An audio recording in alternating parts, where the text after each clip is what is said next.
Hello, everybody, and welcome to ESO Weekly here on the ShoddyCast channel. I am Kyle, and with me, as always, my dear darling brother Josh. Hello, greetings, Dremulok, Dragonborns. We are just 17 days for the smart ones that have early access. Yes, 17 days until your lives end and your new lives begin. Whoa, without a soul.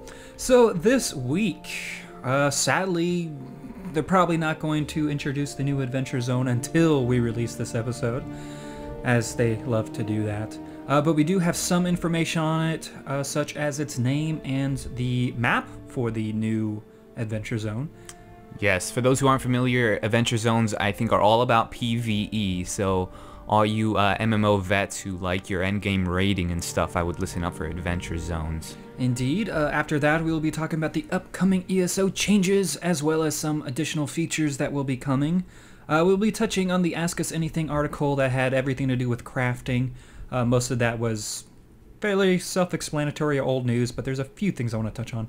And before we get into the news, just want to say this coming weekend is going to be the final beta before early access is released. The last one, the last beta. That's so weird to me. And I'll say because the last MMO beta I think I remember participating in was Guild Wars 2.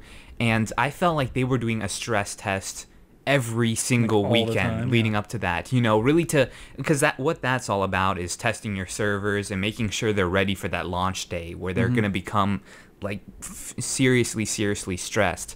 And, you know, I guess that just means that ZeniMax must have a lot of faith in their mega server. You know, this mega server is supposed to be this new complicated thing that they introduced to the game. And they must have a lot of faith that it's already ready to where they don't need to do further testing on it before launch. Well, you see, the thing is, first of all, let me just pat myself on the back for being correct that there wouldn't be an open beta. I basically knew this because they had, over 3 million people had opted for the beta. So they had plenty of test subjects to, you know, just send beta keys to everyone. And plenty of guinea pigs. Yeah, and it still kind of gave that exclusivity, at least the feeling of exclusivity, because it was still basically a closed beta, even though so many people were in it. Yeah, I'd hardly call it a closed beta. It's, but yeah, I mean, the most it lax technically definition. Was, but right. Anyways, that said, I also think they're getting away with not having to do an open beta because of this early access, which is basically going to sort of be their open beta in a sense. That anyone that has purchased or has pre-ordered the game will have early access to it. And I think that will kind of be like what they call a soft opening for like a hotel or something. They let some people in, but not the huge grand opening. And this allows them to make sure everything's working, all the servers are handling everything, and everything's going well before they finally open up the game to everyone. Yeah, I'm glad you pointed that out. I didn't even think of that aspect of it. Yeah, let a portion of your player base in early so that they can have a chance to clear out of those zones and stuff and to stress the servers. Everybody's going to be logging in at that time and really stressing down the servers. If you split them up into two groups, basically your most dedicated who are pre-ordering the game, and then the later who are just going to buy the game at its actual launch date, you know, you're setting yourself up for a smoother launch. Right. All right, so that was that. So let's get into the actual news. First things first, let's talk about these adventure zones. Of course, we don't really know anything yet, but it's going to be called Craglorn. Though he said Craglorn and Trials. I'm not sure if that's supposed to just be Craglorn Trials. Not sure, but that's how he worded it with the and there. But anyways, we do have the actual map for it, courtesy of ESO Head. So we can take a gander at that right now. First thing that Josh noticed right away was the amount of dungeon icons. Yes, the dungeon icons are those little torches, correct? Yes. Yes. Wow, it's freaking littered with dungeons, and I have to say one of the first things I said when I saw this was the fact that I think every zone in ESO should have had this many dungeons, you know, at least that's what I was expecting approaching the Elder Scrolls Online for the first time, but it looks like they've saved a bunch of their dungeon content for these adventure zones being PvE specific. Now I'm going to assume that many of these, if not most or all, are going to be instanced. Not like the public dungeons, but actually instanced. Now I say that because they were talking about how before yes, the overworld, basically anyone can go in there at any time, and you don't have to worry about just getting your face completely smashed in without having a group or anything. But they would have instance content for both group and large group content. I think, what was it, up to 12 players was their large group number. So yeah, that's why I think all these are going to be instanced off because of that. But who's to say? Maybe some of them are the public type style dungeons, but we shall see. Yeah, I still can only guess at this zone's exact function and how it's going to work. I mean, am I going to start my raid, stroll into this zone, and then find adventure with my little raid party? Are we going to have a dungeon just already, predetermined and picked out, and that's where we're headed? I don't know why they decided to go with this adventure zone type format. But as we can see, there's not only dungeons, there's other landmarks too. Of course, there's waypoints, but other symbols representing keeps and things like that.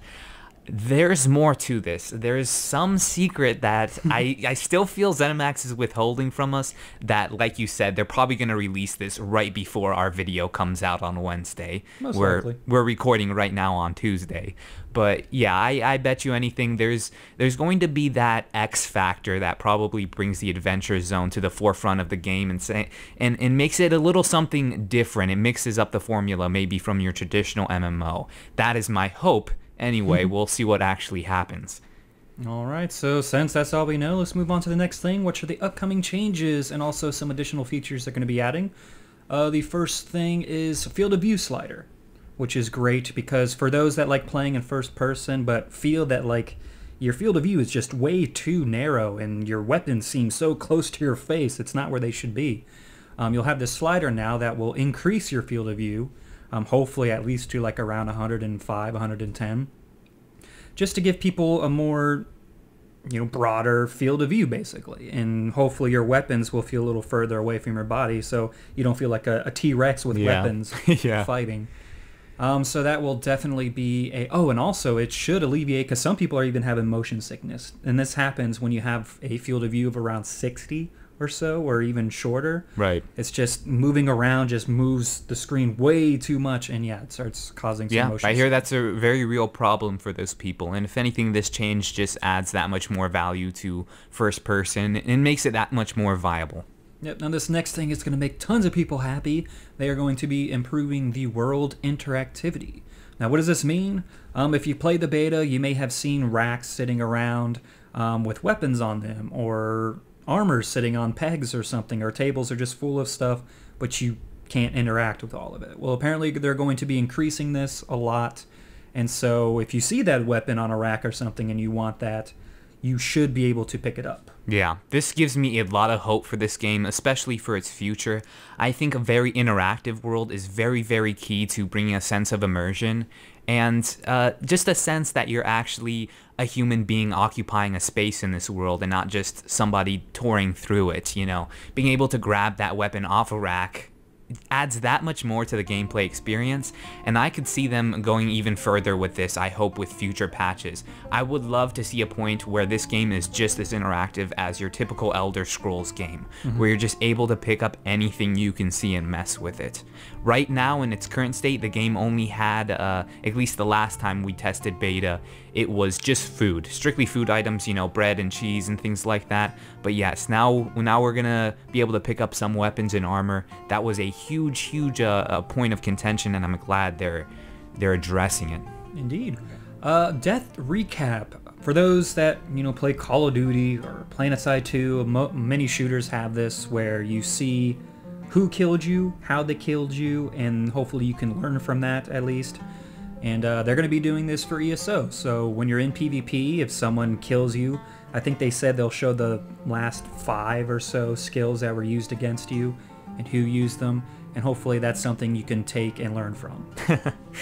Ideally, that's what you'd want, right? You see how you're killed, you take from that, and it's a learning experience. For me, it's always been just a big slap in the face, because I'm too stupid to figure out how to counter what they did, so I'm just like, oh, great, thanks game, thanks for showing me exactly how I died. I died in flames in an inferno. That's excellent, thank you. Yeah, if anything, it gives you a hit list now of people you're looking out for. So Yeah. you know if you can stab them in the back, you're going to. So that'll be fun. The battle leveling off thing is now optional in PvP as well. By that I mean, when you enter PvP, Cyrodiil, you know that if you're like level 12, you get buffed up to level 50. You wouldn't want to turn that off. I mean, why would you want to go play as a level 12 if you can be leveled up to level 50, right? That would be stupid. But for those that are veteran ranks, veteran 1 through 10, when they were getting pushed down to level 50, they found that the system was actually overcompensating, and they were kind of playing at a lower rate than a normal 50 would be. Oh, geez, they were getting punished. Yeah. So now they're going to make this optional, so I assume this is why they're doing that, is for veteran players that felt like they were just being nerfed to death. So now they can actually play at their real level and not this artificial level 50 thing. It's interesting they made it optional instead of just saying, okay, anyone with a veteran rank, we're not going to pummel in our, using their system. But I don't know. Choices are never a bad thing, correct? That's what we say. That is what we say. Speaking of options, another option we will have is the exclusive full screen mode. I know many of you are like, well, who gives a shit? And I'm kind of that way too. But some people will have issues, be it with their settings, their graphics card, or whatever. When they play the game in one screen, and this is for multi-screen displays, obviously, if they tab out or something, it may mess up their entire game. They may not be able to get back into it, or they're having issues with their other monitor. What exclusive full screen mode does, if I understand this correctly, is it'll basically shut off the other monitor, or at least black it out. So it'll also relieve any of resources that were being put into that second display and keep it all onto your main display that the game's being played on. So that's basically all it does. Again, just another option to have. I am happy with my my full screen windowed. I always do full screen windowed because so you don't have to tab out. So I don't have to tab out at all. I just take my mouse cursor over to the other screen and I'm good to go. Right, so. Which is never a problem in this game because it's not cursor based, it's reticle based, so it's like almost impossible to click out by accident. But of course it can't happen if you're in your inventory or something. Anyways, the last thing is going to be improvements to player separation. Now this is going to be good for those who like to quest with other friends. You may have found that if you were on a quest with another friend, they may have been ahead of it a little bit and had made a crucial choice, and then that kind of put them out of phase to you. You couldn't see them even though you knew you guys were in the same exact area. You may have even saw their little icon over where they should be. They are looking to improve this phasing system, so even if you did make pivotal choices, you should still be able to see them, though that may mean that they see different things than you do based on your decisions. But anyways, it's just to make sure that you can find your friends more easily. Yeah, I'm glad they're jumping on this whole phasing thing very, very early and working out the kinks with it, because in an earlier beta build, this was only maybe a couple weeks ago, I remember being grouped up with a friend and not being able to see him, even though he's in the same party as me. Yeah. And that would happen so consistently. Every time we would hit a loading screen, we would end up on the other side of that loading screen in a different phase. And that, is just counterproductive to a game that's trying to get you to group with your friends and, have fun in an Elder Scrolls game playing co-op like that. So, yeah, they definitely need to work that stuff out, and I'm glad they're addressing it. Indeed. And that was it for the upcoming changes. I think all of them basically are pretty good. Yeah, I don't see anything bad there. If anything, I see some great stuff coming our way. True enough. So let's just kind of briefly go over this Ask Us Anything, at least some things that were at least remotely interesting. The crafted gear will almost always be better than the gear you can find out in the world. Now, when we say this, I mean if you say you found a level 12 iron sword, and you make a level 12 iron sword, you will find that yours will be just a little bit better than that one you found in the world. Even though they are the exact same sword, but because you crafted that one, you'll find that the damage may be just slightly better than that one. It makes sense, right? Why take this crummy used sword you found at the bottom of a cave when you can craft and forge one nice and fresh? It has that new sword smell to it. Of course, that one should do more damage. And this also goes for those equipment that have unique enchantments on them, even like set bonuses and stuff on the gear. keep in mind, you can almost always improve that gear, unless I assume it's legendary already. But you can always take it to your crafting bench, assuming you have the skills and the stuff you need to actually improve it, and then improve its rarity. Make it fine, rare, whatever the other ones are. Purple. I know crafting is by far not one of the biggest draws into an MMO, but for anyone, and I know there are players out there who crafting is their thing, this game is kind of like tailored to you, man, because I've never, at least personally, I haven't played a fantasy type MMO like this, where there's just so much stress on the whole crafting aspects and so many benefits to crafting. Indeed. And this is just kind of a tip or a hint, I guess. Some enchanted weapons can have their enchantments replaced. Now this is kind of obvious, but some of them can't, because they may be a unique enchantment or something, but you'll know that because you'll see a little lock icon above the enchantment on the item itself.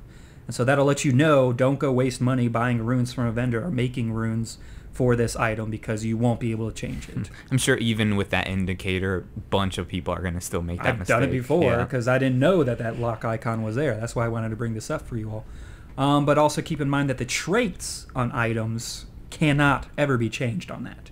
Now the traits are usually put on there while crafting an item with specific, what are they called, like gemstones or something. And they give specific traits to that item. So like a weapon you may see that has a trait of increased critical, spell critical, and weapon critical hits or something like that. Is that what the rune stones do? No, the runes are for enchanting the weapon. Okay. So there's enchants and then there's traits. So two different things. I'm so confused with the whole rune system. I don't remember coming across a rune system like that in Oblivion or Skyrim and any of those. It's definitely a new thing. Because like you have to go out in the world, you see those glowy stones around, usually around trees or something. You know, you have to collect those. You mix 3 different shapes together, and it becomes a specific type of rune. Yeah. What do you think of that system personally? Do you like it, or? To me, it almost seems useless because you can just buy runes from a vendor. Yeah. Now, maybe the crafted ones, I assume, are a little better or something, but whatever. I'm not that much of a min-maxer to waste all that time. Okay, not waste all that time, but spend all that time leveling enchanting when I can just buy the runes and put it on myself. Yeah, I don't know. The rune system always kind of put me a little off a bit, you know? I always expected, enchanting, we would use soul gems. But I guess they didn't want soul gems to serve too many purposes. We have the soul gems are already used to resurrect allies and stuff like that. And charge up weapons. Right. Yeah. But I don't know, I would have, a soul gem system would have just felt more familiar to me. These runes takes me back to like Lord of the Rings Online or something like that, I'm thinking when I'm thinking about runes, but I don't know. It rubbed me kind of weird, still does, but that's just totally personal preference. Alright, and that was it for the news for this week. Looking forward to seeing what they say about the adventure zones, which I'm sure, again, like we said, will probably be Wednesday around noon, because they love to do that. Yes. So let's go into, I think we have time for it this week. Let's go into the developer question of the week.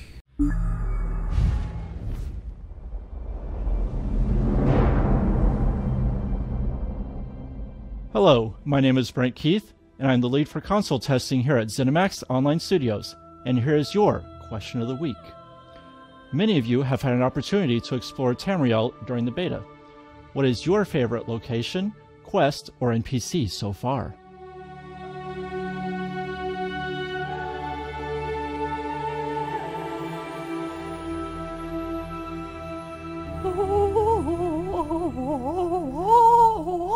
Did he say he was the QA lead tester for consoles?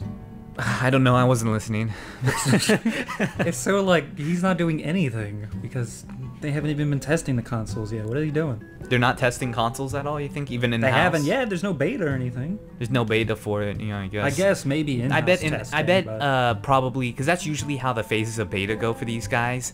They'll have, the developers will test it in-house themselves, and then they'll invite friends and family to test it as well, and then they open up the beta online and stuff like Wouldn't that. Wouldn't that technically be an alpha? Yeah, Alpha's I guess that tested would in-house, right. beta's out. There you go. There you go. Yeah, but the question, so our favorite zone, or favorite area, I think he said, and then your favorite NPC that you've encountered so far in your playtesting with the Elder Scrolls Online. How about you, Kyle? What is That is it? hard. I can tell you right away my favorite Alliance area would have to be All-Mary Dominion. You feel some almost Asian artistic flair, at least with the environmentals. Like a lot of the trees kind of have almost that bonsai shape to them, even though they're colored all different sorts of colors. Got cherry trees and stuff. Yeah, it seems more vibrant there. Like just the saturation and stuff is so much. Well, brighter. it only makes sense. The best faction should have the best starting zones. That's. I mean, Aradon's really cool, but I also like Grotwood. But I haven't experienced the other higher level zones. What if yet, we so I had don't know. to? What if we had to narrow it down? Just your favorite, like little pocket of heaven you found. Was there any location that you stumbled upon where you were just like, oh, this is beautiful, or maybe an interaction that happened there that was just Vulcan-Guard of Aradon, the first main city. I thought that was an excellent looking city. All the architecture was very cool, and all the colorful trees, like I was saying. Yeah. And which city is that? Where is it located? In Aradon, the first Aradon. main city of AD. Oh, okay. That's why I haven't experienced that yet. Yeah, that's right. Remember, I've only virgin. Yeah, I'm saving myself. Okay, and then favorite NPC. Oh God, I don't know. I mean, there's several very colorful characters. I saw Maik once. That was pretty cool. Yeah. That was like the first beta, I think, or maybe the second beta I was in. You think I saw Maik one. would be the obvious answer, but let's not say Maik. I really don't know. The Queen's pretty hot. You've met a certain Daedric prince or two, I think, as well. I have seen Sheogorath on many occasions. I've even seen a couple other ones I don't want to talk about because it's kind of late in the game. Yeah, probably not. I don't know. I can't make that distinction. Okay, my favorite area still to this day is, and mind you guys, I haven't explored nearly as much as the beta as Kyle has. I think have explored many more zones than I have, but my favorite city that I've stumbled across so far, obviously for me, is the Daggerfall. The city of Daggerfall. That's like your first experience with a main city, wasn't it? It was my first experience with a main city, and of course, I've said this time and again, it's when the game opened up for me. I've always loved city exploration in games, period, whether they be an MMO or just an RPG in general. Go and talk to people. Yeah, just go and talk to people, rummage through their houses and their panty drawers and You stuff. don't mind if I, just go through all your dirty laundry, do you? Right, I feel like I'm in places I'm not supposed to be, and I've always enjoyed that in my game experience. And so Daggerfall, you're just able to open up a lot more doors, and it's fun just to explore it. I had that tavern experience there as well, where I talked to an NPC, and I had a very spontaneous bit of adventure when I did that. So yeah, definitely the city of Daggerfall. Did you not find the layout confusing, though? The layout for Daggerfall? Yeah, I had to constantly look at the map to find out where I was supposed to be going, because there's only a couple ways to get to certain areas of there, so you had to find a certain set of stairs, and where do I get to those stairs? I don't know, there's buildings in the way. Yeah, and I kind of made my own path a lot of times. Let's just say I fell to my death a couple times exploring Daggerfall. That does happen. Favorite character that I've encountered so far? Well, I've encountered the Queen, but I'm thinking more in terms of characters that have left a lasting impression on me. I guess one of the most colorful characters, of course, would have to be the Cadwall character that you first meet in Cold Harbor. Oh yeah. And Cadwell, and I'm told that he appears later on in the story yeah. and stuff. He appears a lot more. So Voiced by John Cleese. yes, I'm looking forward to seeing him more because he reminds me. He's a character that could have easily been taken out of the Shivering Isles DLC from Oblivion. Yeah, He looks like he could have come straight out of Mania or something. Hello? Very. Let's just say him and Sheogorath would be good friends if ever they were to meet. But yeah, I guess that would be my answer for that. You guys can leave your answers in the comment section down below. All right, let's go into our community segment. First off, questions from the audience. First one here is from Forlornian. Hey ShoddyCast, Florian here. And Armagir as well. This one is impressed Josh was able to call our little ruse. Perhaps he is clever enough to be a Khajiit, yes? Anyway, we had another question for you guys. In ESO, there are a wide variety of characters, but one thing I've come to notice is there are no children, which I find slightly immersion-breaking. Darmojir does not mistreat children. All the whining and crying. I was wondering, is this something we might see in the future? If so, is it possible we might see smaller player characters? The Dunmer have been known to send their children out into the world early. And do not forget the smaller Khajiit, such as the doggy and the doggy rat. Anyway, keep up the great work, you guys. And as always, for the fishy stick! This one does not understand what is so special about a fishy stick. Why not a gar stick? Or perhaps a wooden Not stick again, for hitting things Darmojir. with. I already That told would be you. much better. That was a good piece of voice acting. I like how they overlapped at times too. Yeah. It gave me a sense of immersion. I felt like I was there listening to two people talking. Anyway, yeah, that was definitely a good piece of voice acting. And if anyone has not checked, we have a behind the scenes video for the Elder Scrolls lore series, where we're actually looking for character voice actors. If you guys are interested in doing that sort of thing, you know, we have quotes and stuff in the Elder Scrolls series that need to be read. Anyway, so Kyle, do you wanna take this one away? What's there to say? There's no children in the game. I really didn't even notice, if I'm honest, until this question came up. Yeah, and then I'm yeah. like, you know what? There are no freaking children in the game. Where are they? That's kind of weird. Maybe they Right. all were stolen and eaten by witches or something. I don't know. Yeah. I don't know, the whole children thing, while I do appreciate it, I'm same with you. I didn't really notice it. Oblivion didn't have any children in it, and I didn't really cry too much about that. I think Mike even pointed out the fact that there were no Yeah. children in that Yeah. game.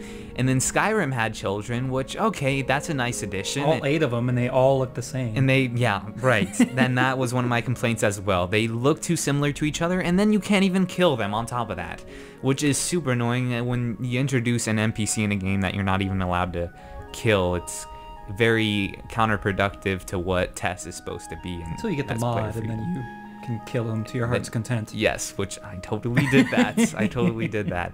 But yeah, it doesn't cheapen the game for me any at all. I don't know how many people have cited this complaint, but yeah. And I honestly don't think they're going to be introducing them, like, ever. Yeah. Because it's just not something that's pivotal to the playability of the game or anything like that. Immersion may be a factor for some people, but like we said, we didn't even notice. So maybe it's just because we're used to it in test games or something. Maybe. All right, let's move on to the next one here from Jack. Hey, ShoddyCast, Jack here, and I have a question. In the character customization, you see novice gear, veteran gear, and obviously no gear. When will you unlock the veteran and novice gear? Because I, for one, think that's pretty awesome. Please reply and keep doing what you're doing, and why not? For the Queen!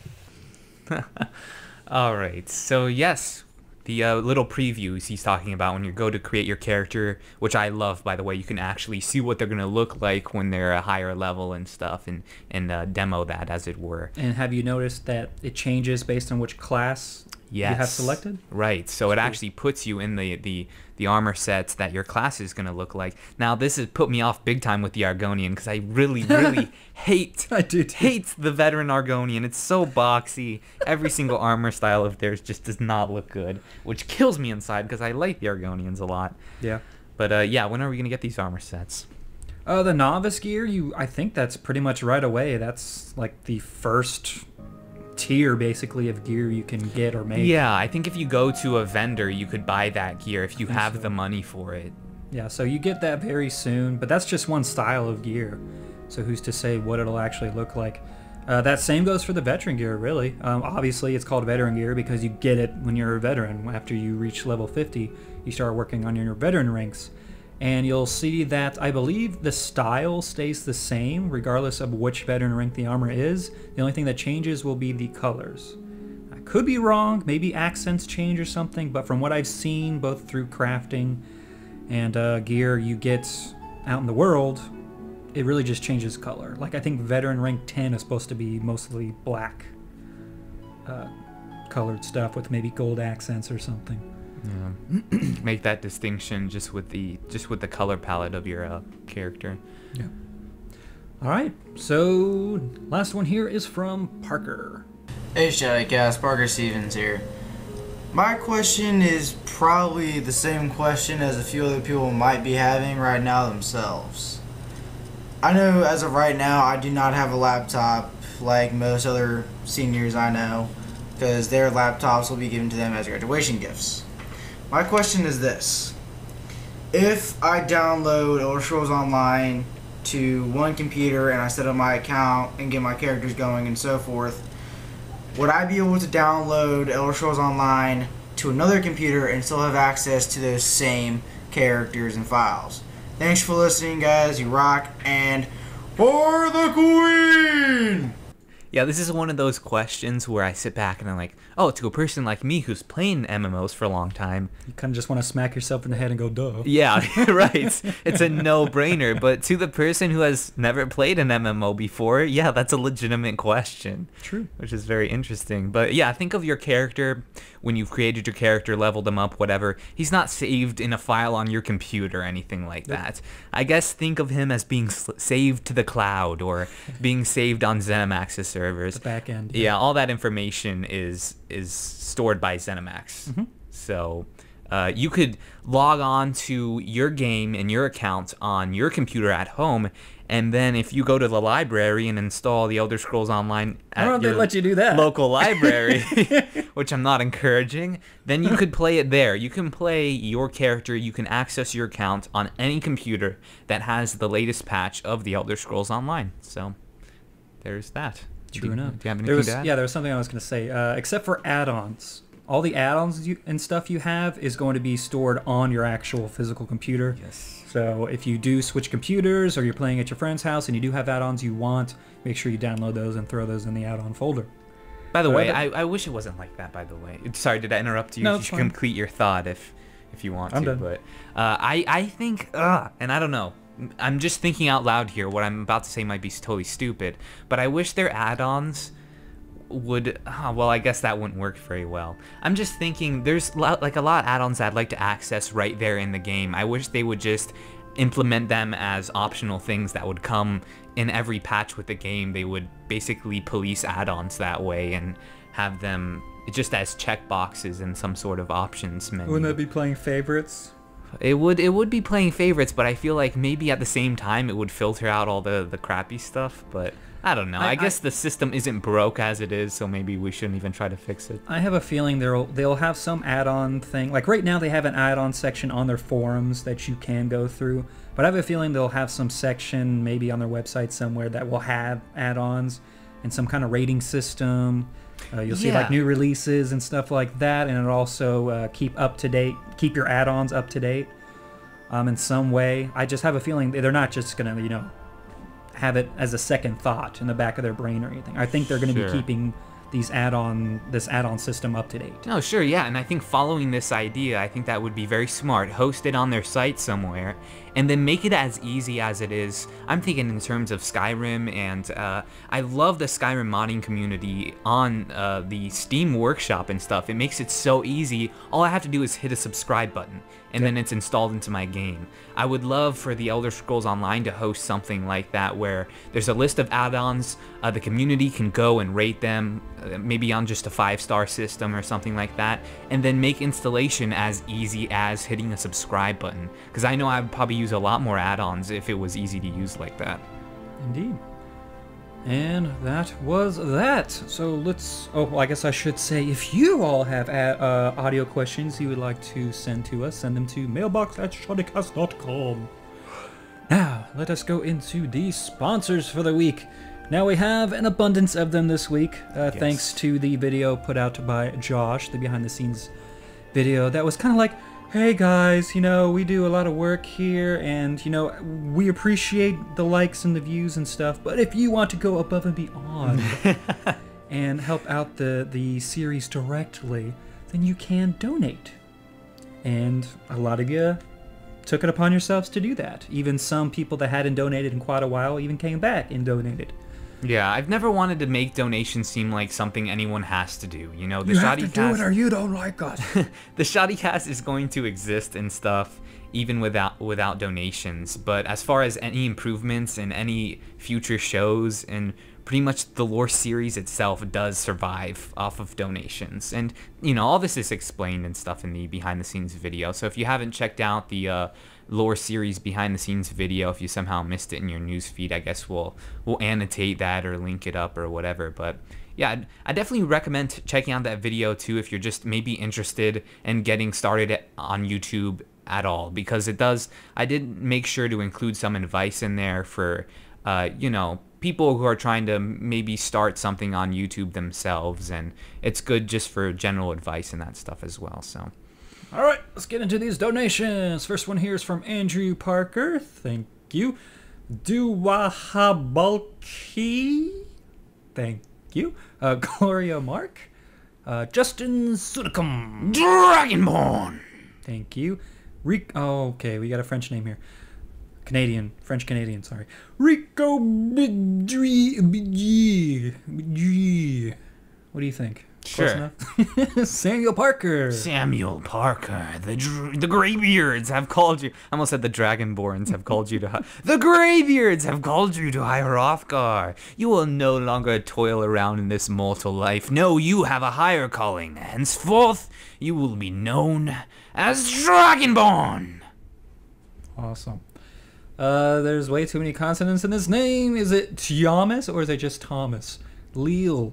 Thank you. Rutger Rick. These poor people. Tyler Smith. Tyler Smith, the Greybeards, along with Samuel. He's up there too now. They call you to High Hrothgar. You are no longer a mere mortal man. No! You, sir, are Dragonborn. Your face was hilarious. We got another Tyler here. Tyler James, thank you. Jiri Miksovsky. Richard Redman. Ricky Perez. Philippe Yao. Yao. Yeah. Michael J. Hasty or Hasty? See, cover all bases. Don't be so hasty about hasty. Luis Castro. Velocity Lee returned. Hello. Christina Cubrilo Santos. I was about to be racist there. Valeri Pezzillo or Pezzillo. Abed Citron. He says, sorry that it's been so long for my first donation. I love the show and cannot wait to become part of the Shoddy Guild. For the Queen! Jake Buckley says, hey, ShoddyCast, Byzantium here, a Dark Elf Sorcerer. Forgot to put a message on my first donation. I enjoy watching your videos, but unfortunately I will have to slaughter you on the battlefield. Long live the king! Which king? There's two kings. Come on. The king, man. I don't know what that means. Stephen Fish. Akatosh. He says, hey, ShoddyCats, it was nice finally getting a taste of ESO this last weekend. On a scale of dinner with the Daleks to fish fingers and custard, as Akatosh, the other Lord of Time, I definitely thought it was all fish and custard. I assume that's the good thing. Yeah, that's a Doctor Who reference, jeez. Totally out of my head. Keep up the legendary work, guys, and remember, we shall have Dominion.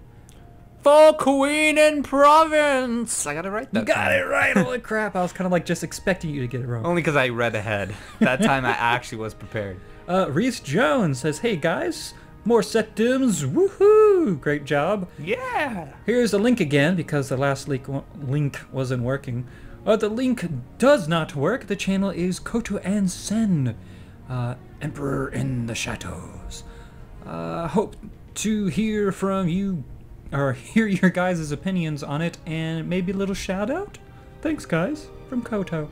I did actually watch it. Like, the first half of it's kind of like a story thing. One guy shows up on a boat. He's checking out the city, and they're doing all this from the beta, which is pretty interesting. Really? And hard to do, I'm sure. And then he talks to this Argonian who wants to be emperor or something because he doesn't like the other guys because they're just squabbling. And so it's interesting.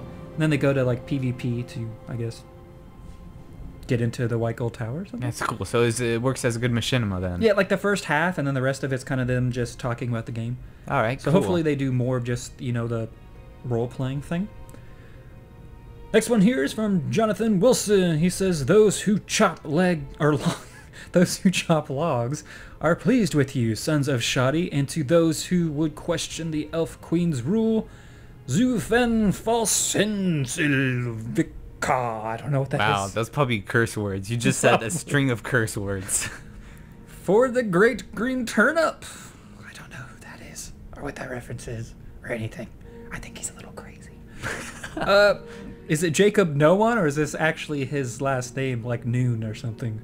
I don't know. I don't know. That's a good question. He says, hey there, ShoddyCast. I love the work you guys are putting into this and the lore series. I must admit, I want to convert to the Aldmeri Dominion because of you guys, but can't bring myself to do it. Also, please tell me we will be able to eventually travel to more places in Morrowind, such as Vardenfell and ESO. For the Pact! We'll get you one day. I really have no clue if we'll be able to travel more places in Morrowind. Hopefully, I mean, they got all that room to expand into later on, so we shall see. John Joe Whitfield. Oh, wait, I missed one. Sorry. Maurice Payne says, greetings from Yuskrevar. I want to thank you for all the entertainment you have provided my Shield brothers and I. I still love the lore series, Josh, even though I'd rather you voice it. Anyways, check out my YouTube channel, One Pixel Gaming, for a unique look at gaming in not the highest of graphics. I also will be reading books from the Elder Scrolls with visuals. Blood for the Pact and death to the Queen. Really? Really? You prefer this voice to a wise old sage of a man with a... He is literally an old man with a beard. It's awesome. It's so cool. Does he look like the villain guy from Aladdin? That's what I picture him. No. Do you know what I mean? Yes, I know who you're talking about. Jiskar, something like that. No. That's what I picture how he looks.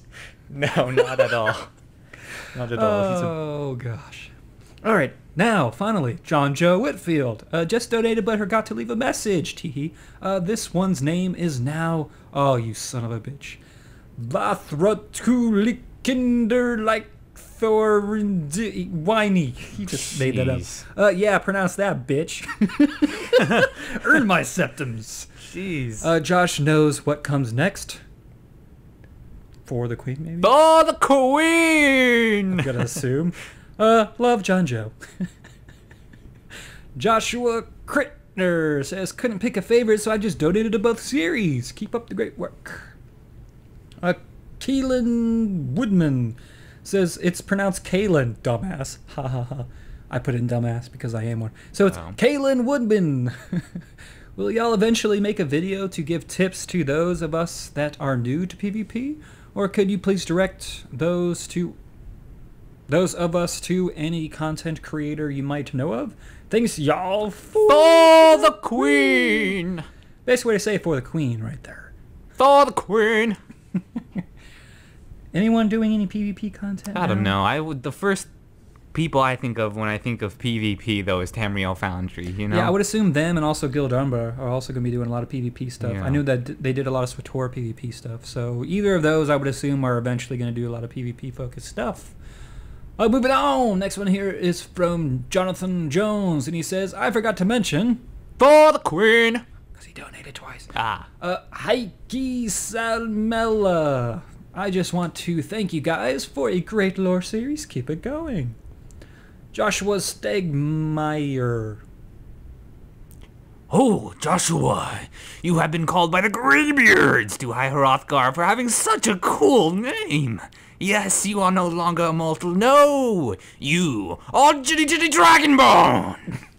Jitty Jitty? Yeah, that was my funky Dragonborn. Josh says, I suspect the amount work put in, but the behind-the-scenes video really made me understand. So I donated to each lore series to say, keep up the great work. Thank you, Dremulok. I don't know how to say thank you in dragon speak, but insert here. Paulo Evangelista. Was that good? Sure. Hey, ShoddyCast, just finished watching the behind-the-scenes video, and I again would like to personally thank you both and everyone involved for all the hard work, effort, and passion put into the Elder Scrolls lore videos. I absolutely agree with you when it comes to quality over quantity, and I hope the lore fire burns brighter within you as time moves on. All the best, good luck, and Talos guide you. No, well, thank you for watching. Thank you for watching. James Wren says, Kyle and Josh, thanks for all the hard work. I am a full-time grad student and grew up on RPG lore. Unfortunately, with school and work, I don't get to invest the time I would like into playing games that I love so much, but I do get to enjoy them through listening to you guys weekly. You guys put out quality that is greatly appreciated. Keep it up, and I'll try to make my donations reoccurring. Thanks again, James. Thank you. More coming soon. All right, we got some interesting symbols over an A, so I don't know what it is. Is it Bard or is it Bjard? Anderson, that one I can get right. And he says, thanks you. Thank you so much, guys. Thanks to you too. Is it Petter or Peter Nordmark? The mark of a Nord? Nordmark? The Narc of the Nord. Narc of the That was wrong. Just wanted to say that I've been subscribed to your channel for several months now. Before I found your channel, I was very skeptical about ESO, but thanks to you guys, he's probably even more skeptical, but he doesn't say that. Yeah. I'm really looking forward to this game. Keep up your awesome work, and for the glory of the pact. That's what ESO has been on this channel, just a roller coaster of emotions. Ups and downs, yeah. Jurgen Janssen says, hey guys, donating again to support your awesome show, and of course, for a little bit of guild promotion, our Dutch-speaking guild, De Bataven, pronounced as the Bataven, so that means I was kind of right? Is a casual ESO PC guild in the Almerian Dominion. We can be found at batavenso.ln, or NL, wow. So if you are a Dutch or Flemish, is that actually a language? Flemish? We're so uncultured. Yeah, we are very uncultured. I know. We're Americans, so of course we're uncultured. I know Flemith from Dragon Age. That's what they're probably talking about. Dutch of Flemish ESO player, come join us today. And as always, Star the Queen! Jimmy Soderstiena. Come on, man. Thank you, ShoddyCast, for being a beacon of light in the dark weeks between beta weekends. I am a Covenant player, but just because I like hearing it so much. For the Queen! I wonder how that's going to come out. I have no clue, but he was spinning in his chair. I'm really dizzy now. I would assume. David Cosgrove, he says, I love everything ye have done for the Elder Scrolls lore. Lore is something I have a passion for, but it has only grown with everything you and ShoddyCast has done. Thank you all again. I don't know. Martin Wagner Pined says, from Martin Vender Pinned, Denmark. Nice. Pin translated means stick. Uh-oh. You learn something new every day. I do. This is awesome. It's like reading the cap of a Snapple. And yes, please use stick instead of... Well, why are you telling me now? And Wagner is Wagner. Oh my god. Then why do you have a V in your name then? Change it. Jeez. Gosh, why can't you be more American? This is America. The message. Okay. Here we go. To the prominent Sir Josh and the fair lady Kyle, thank you and fantastic job you do. I hope to besiege many keeps with you in ESO. Respectfully yours, what is it, Martin Wagner Stick. There you go. I'll totally forget that next time. William Gardner says, love your shows. Hope to see you in game for the hottie. You should probably do that. For the hottie! Or queen. Or queen. Martin Hirschner.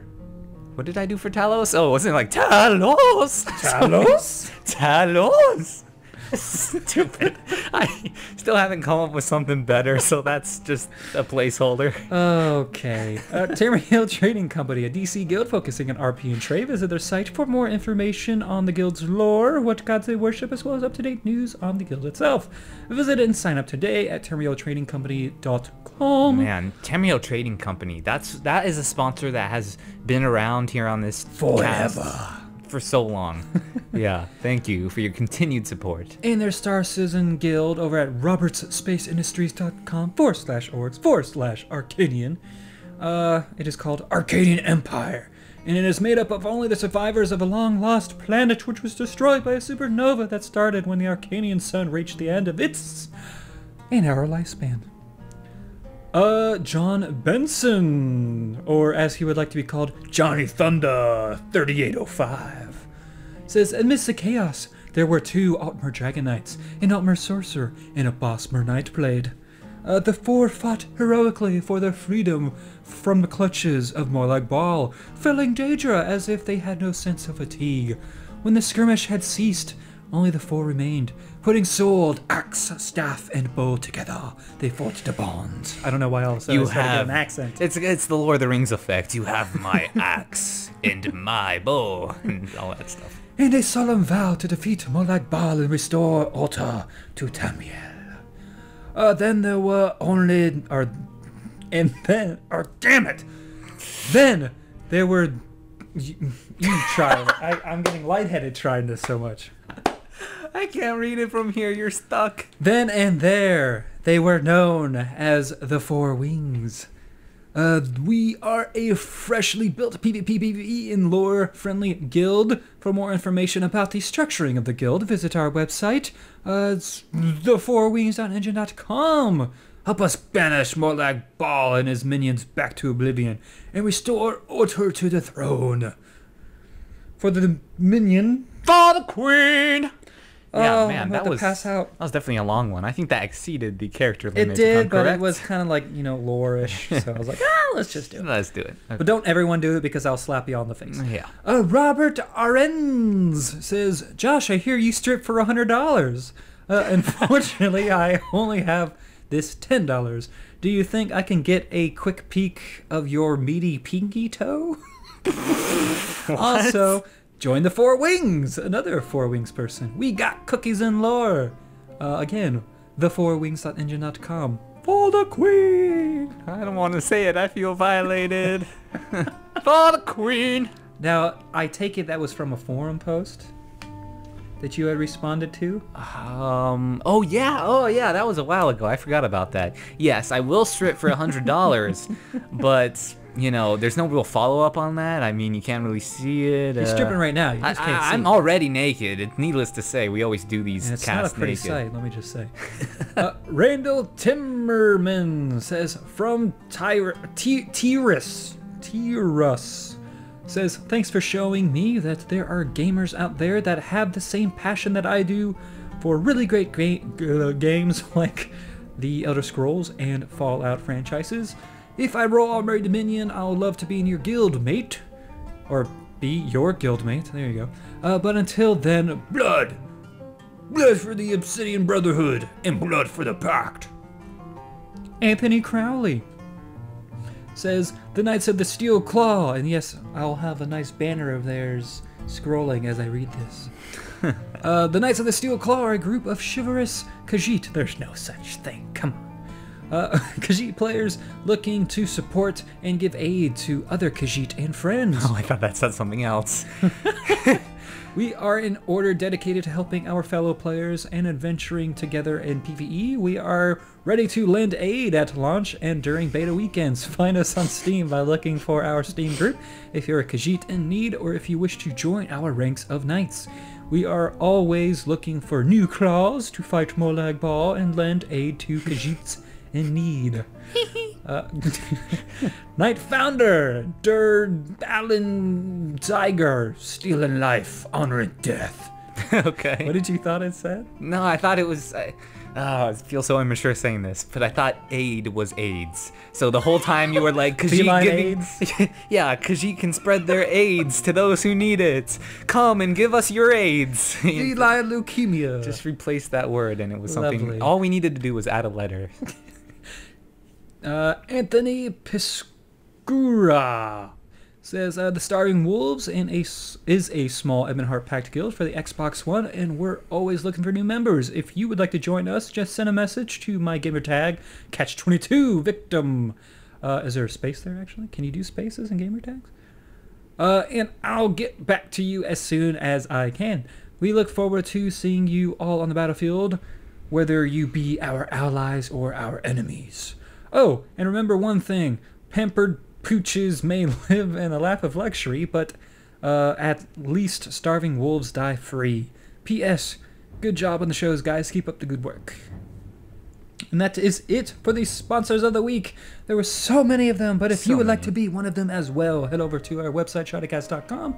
You will see a donation button on the right-hand side. If you donate $10 or more, you can leave a short promotional message for us to butcher through as we did today. Yes, any and all septums donated to the ShoddyCast go directly back into the ShoddyCast, not into our pockets.